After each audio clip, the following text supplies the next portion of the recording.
Bulletin का आगाज एक बड़ी खबर के साथ कर रहे हैं। आपको बता दें कि रोहतक में बीजेपी की बड़ी बैठक हुई है और इस बड़ी बैठक में विधानसभा चुनाव की रणनीति पर भी चर्चा हुई। जिला प्रभारी अध्यक्ष, प्रदेश प्रभारी की भी मीटिंग हुई। सीएम नायब सिंह सैनी, केंद्रीय मंत्री मनोहर लाल इसमें मौजूद रहे। बीजेपी चुनाव प्रभारी धर्मेंद्र प्रधान भी इसमें शामिल हुए। सह प्रभारी विप्लव देव भी मौजूद रहे। इस बैठक में 100 दिनों के रोड मैप पर चर्चा की गई है।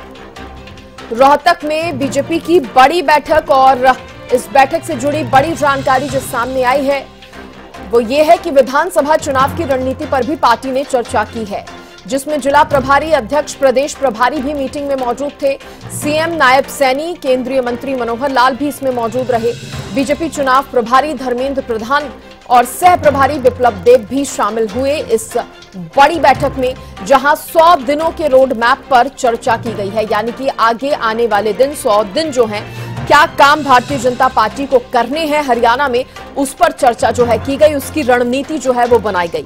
रोहतक से मेरे सहयोगी हर्षवर्धन मेरे साथ जुड़ गए हैं। हर्षवर्धन, ये बड़ी बैठक रोहतक में हुई है। तमाम जिला प्रभारी की अगर बात हो, अध्यक्ष की बात हो, प्रदेश प्रभारी भी, जो तमाम बड़े चेहरे हैं वो इस बैठक में मौजूद रहे। क्या और जानकारी अभी बैठक को लेकर आपके पास?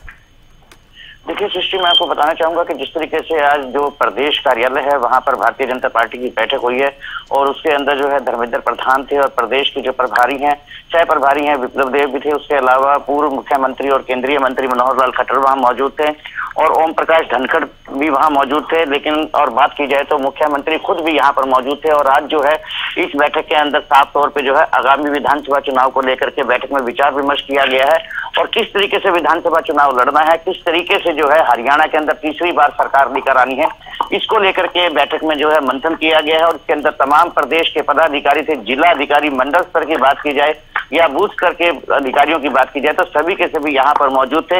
अब किस तरीके से दिशा निर्देश दिए गए हैं उनको, किस तरीके से वो काम करेंगे, क्योंकि भारतीय जनता पार्टी ये नहीं चाहती कि तीसरी बार जो है कहीं ना कहीं चूक हो, तो ऐसे में जो है अभी से तैयारियां शुरू कर दी गई हैं। जी सृष्टि, तैयारियां अभी से शुरू कर दी गई हैं, बिल्कुल हर्षवर्धन। और जिस तरह से आपने कहा कि अब कोई कमी नहीं रखना चाहती है, और इससे पहले बैठक के दौरान हम बड़े नेताओं को जब सुन रहे थे तो उनकी तरफ से भी यही कहा गया है कि अगर कोई कमियां रह गई हैं तो अभी हमारे पास 100 दिन हैं, उसमें उन कमियों को पूरा किया जाएगा। यानी कि अब ये जो 100 दिन है उसका पूरा उपयोग करना चाहती है पार्टी।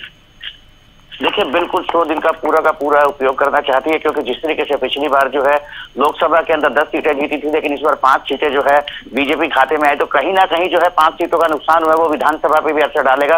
और इसी बात को लेकर के जो है भूपेंद्र सिंह हुड्डा काफी हतोत्साही हैं कि भाई उनकी तो हरियाणा के अंदर सरकार बननी है, तो इसको लेकर के काफी जद्दोजहद चल रही है बीजेपी में। उनका साफ तौर पर कहना कि अगर कुछ कमियां हमारे से रह गई हैं तो उसको, उन कमियों को भी हम दूर करेंगे। और जिस तरीके से तमाम जो कार्यकर्ता है वो अपने आप को ही भारतीय जनता पार्टी का नेता समझे।